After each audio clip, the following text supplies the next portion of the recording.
हमनी के संस्कृति, हमनी के संस्कार सदा रहे हमनी के साथ। भारत के महान ग्रंथ और काव्य सब के संपूर्ण संकलन सब्सक्राइब करें तिलक।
तोहार माटी में तो अमृत जैसन स्वाद हम आई, अमृत जैसन। हम एकरा ही नैवेद्य समझ के स्वीकार करत हई।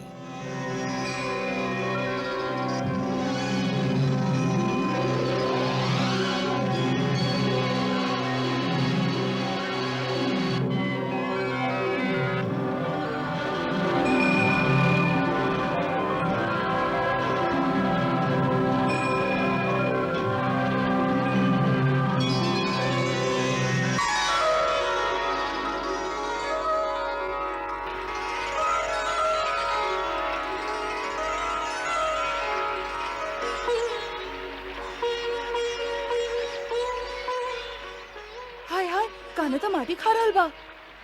यशोदा यशोदा तोहार लल्ला माटी खा रहल बा। हाय दैया,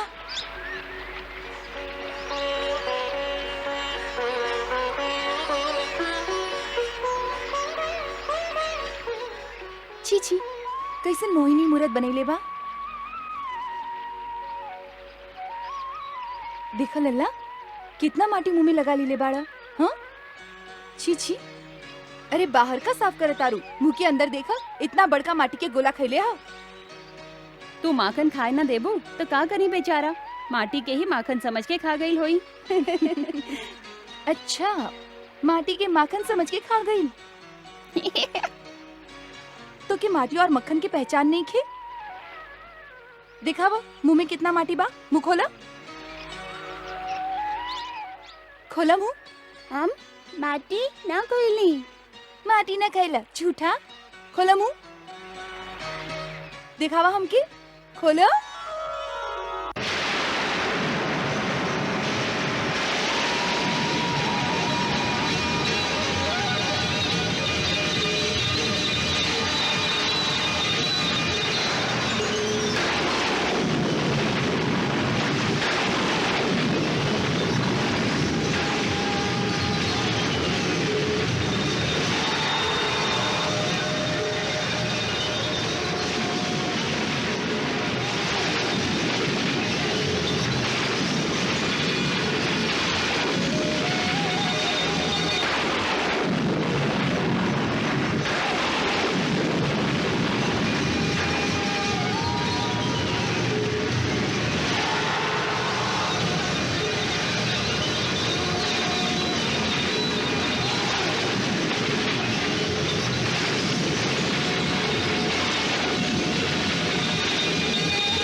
यशोदा,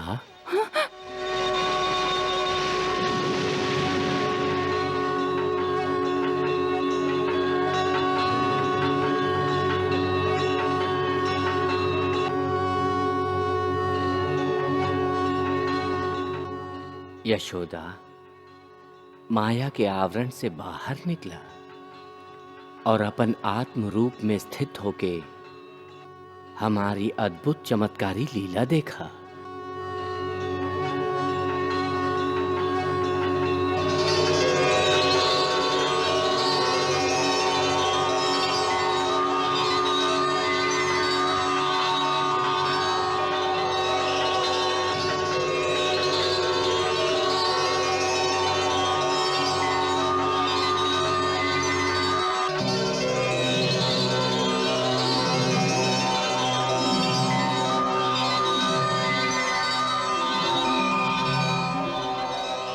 यशोदा, तोहार पिछला जन्म के घोर तपस्या के चलते ए समय हमार और हमार सृष्टि के ओह विराट स्वरूप के दर्शन तो के भइल ह, जे आज तक कौनो मनुष्य के दिखाई ना पड़ल। तोहरा पर अनन्य कृपा करके हम तोहके आपन ओह असली स्वरूप के ज्ञान करैले हई, जे अनंत ह, जेकर कौनो अंत नइखे। देखा, करोड़ों सृष्टि, कोटि कोटि सूरज और चांद हमार रोम रोम से प्रकट होके हमार ही विराट स्वरूप में विलीन हो रहल है। देखा, हमार पहले के अवतार के भी दर्शन करला।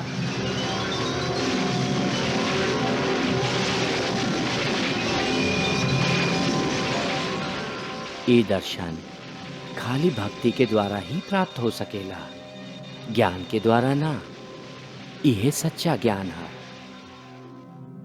कि हम ज्ञान के सीमा से परे हैं।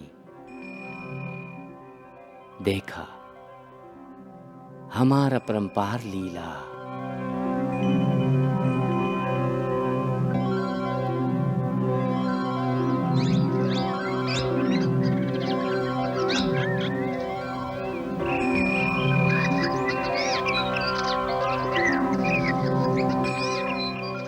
हे परमेश्वर, हे विधाता के विधाता,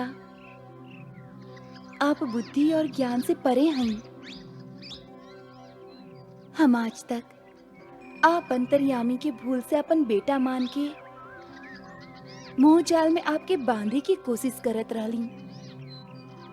ओ भूल खातिर हमके क्षमा करी भगवान। ज्ञान से आपके पायल कठिन है, ऐसे आप हमके अपन भक्ति प्रदान करी।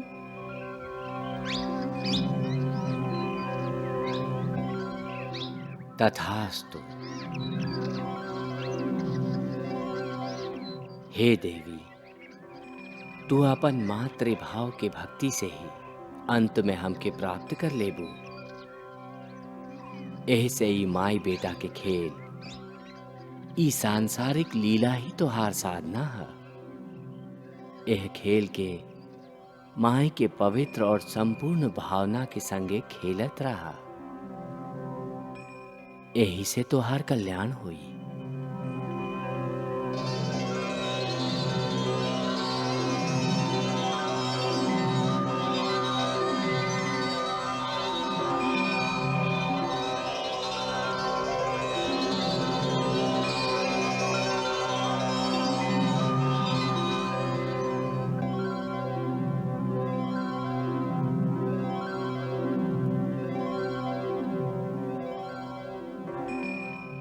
देवी यशोदा, प्रभु के असीम कृपा के कारण तोके जे दिव्य ब्रह्म ज्ञान प्राप्त भइल है, ओ पर अब हम आपन माया के पर्दा डाले जा रहल हई।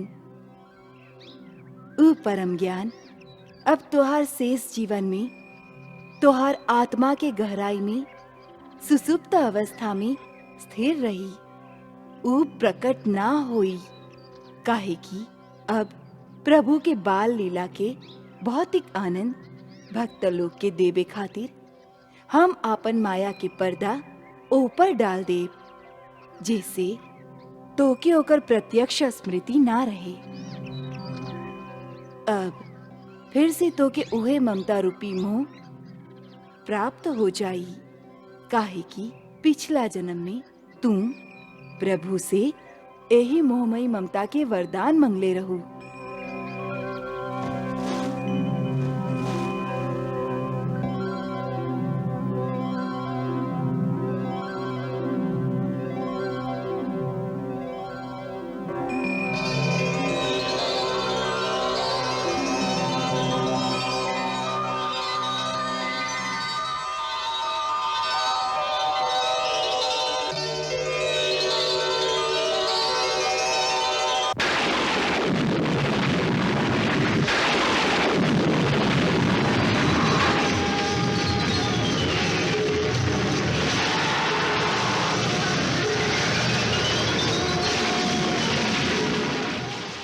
का लीला है नाथ? आप यशोदा मैया के ब्रह्म ज्ञान प्रदान कैले और ओहर योग माया फिर ओह ज्ञान पर मोह के पर्दा डाल देहिनी। ओ बेचारी के संगे ए प्रकार खेल काहे रहल है आपके माया? राधे, माया के ऐसन शक्ति ना है कि वो हमार भक्तन के संगे खेल सके। ये सब हमार इच्छा से हो रहल है। काहे? देखा, करोड़ों जन्म के तपस्या और पुण्य के कारण यशोदा के हमार माई बन के हमार बाल लीला के आनंद पावे के सौभाग्य प्राप्त भइला। माई के वात्सल्य के ऋण चुकावे खातिर अपन सृष्टि के ई विराट स्वरूप जे आज हम यशोदा मैया के दिखवली, आज तक ए धरती के कौनो मानव के ना दिखवली। ए ऋण चुकावल हमार धर्म रहे, बाकी एह ज्ञान से उनकर मात्र लीला के आनंद उनका से छीना ना जाए। एह से हमार इशारा पर योग माया फिर से उनकर आत्मा पर मोह के पर्दा डाल देली। जब तक वो आत्मा एह यशोदा रूपी शरीर में रही, तब तक वो मातृभाव के परम आनंद के सुख भोगत रही हैं। ये शरीर छोड़े के बाद वो आत्मा में ई ब्रह्म ज्ञान फिर से उदय हो जाए। हमार लाल के रक्षा करिए अंतर्यामी, एकर मुंह में कोनो भूत प्रेत घुस गइल ह। हे दुख भंजन, हमार पुकार सुनी। हमारे एक्के को बेटा होकर रक्षा करी, होकर रक्षा करी। लल्ला, लल्ला,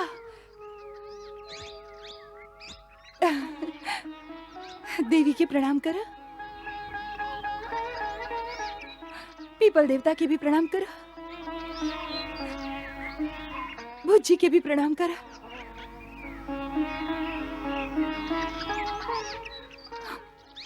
अब आप सभी लोग एक रक्षा करी, एक रक्षा करी।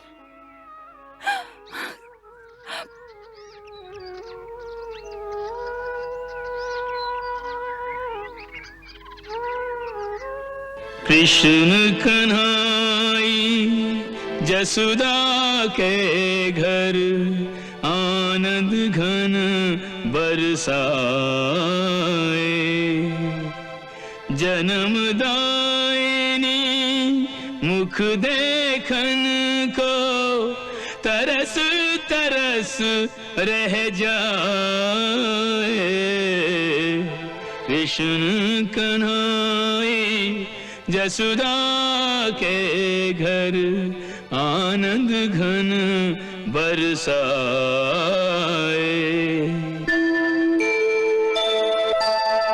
अपने सुत का चित्र बनाती, मन ही मन अनुमान लगाती, कितना लल्ला खड़ा हो गया होगा, अब तो पाँव चलता होगा, गिरता और संभलता होगा। भैया के संग जसुदा के आंगन में दौड़ लगाता होगा।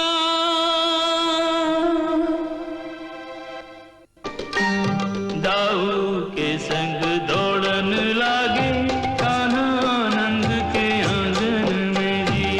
आनंद के आंगन में जी, आंगन से द्वारे द्वारे से आ गए गाँव की गलियन में जी, आ गए गाँव की गलियन में जी। आनंद की एक लहर सी दौड़ी, आनंद की एक लहर सी दौड़ी, गोपीन और ग्वालन में जी। द्वार खड़ी ब्रज नार तके और सज गए नैन झरोखन में जी, सज गए नैन झरोखन में जी। अरे देखा दोनों भैया कितना सुंदर लागत आरन।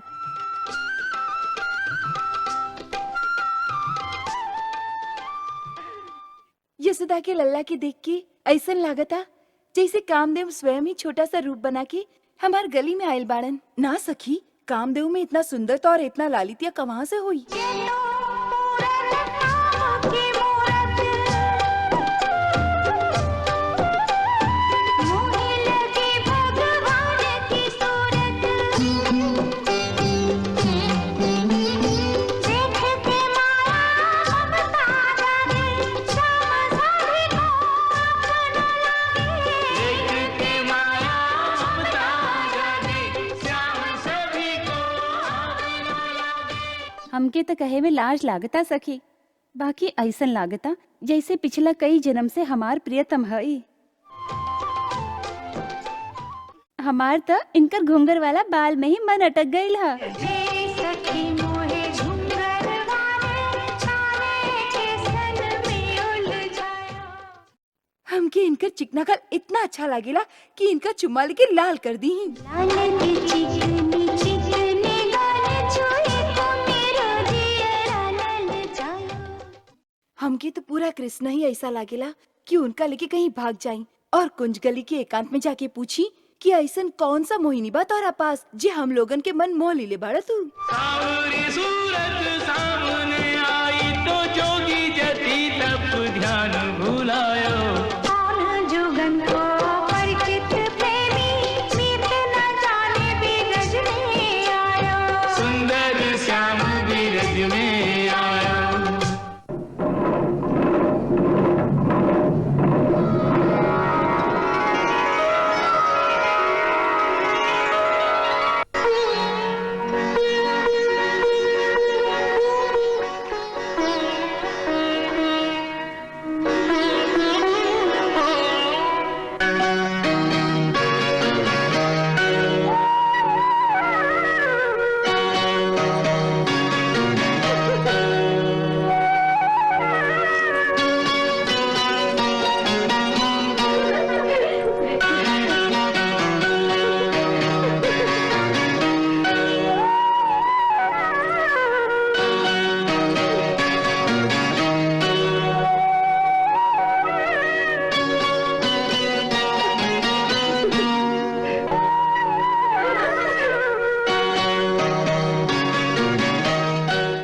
कितना भोला बाड़न, समझेलन केहू देखलस ही ना।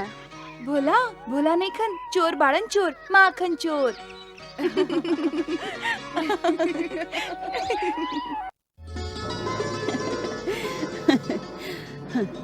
अरे ऊ दृश्य तू भी देख तू त हंस हंस के पागल हो जाई तू। ऊ दोनों समझत रहन कि केहू नहीं के देखता। ओहर चारों ओरी से हम लोगन की आंख इन्हीं पर लगल रहल। अरे यशोदा, ऊ दोनों माखन चुरा के भागत रहन त हम लोग ठहाका मार के हंसे लगली। हाय दैया, सब का कहिए। उ सोचिए कि मैं खाए के नहीं खी देत, इससे बेचारा बाहर चोरी करत फिरता। ना ऐसन केहू ना सोचेली। अरे ऊ सब त लल्ला पर वारी वारी जाइली। बसंती के माखन चुरैलस तो ऊ ऐसे खुश भइली कि जैसे ओकर नसीब ही खुल गईल होके। ना मालूम तोहार लल्ला के पास का मोहनी बा, सबके मोह लेबेला, केहू बुरा ना मानेली। बाकी कब तक बुरा न मनिए काकी? एक दिन उ सब ओकरा चोर कहिए चोर। आज ओकरा घरे आवे दी, हम ओकरा डांटब। हाँ देखा यशोदा, यदि कान्हा के तू डंटबू न तो हम नंदराय जी से कह के तोह के डांट सुनाई। हाँ अब ही तो हम जात हई, फिर कबो ऐसन बात मत करी। हाँ हाँ समझ लू।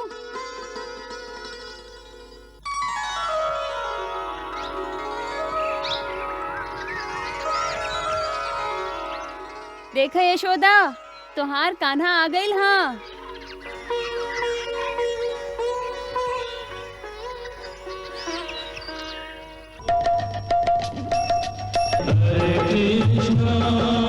हरे कृष्णा कृष्ण कृष्णा हरे हरे श्री कृष्ण चरितम गुणानुवादम तत्प्रेरणा अहं करोमि मम भावगीतं हृदयस्य प्रीतं त्वत्पद्मपादे समर्पयामि। हरे राम राम राम हरे हरे, हरे कृष्णा कृष्णा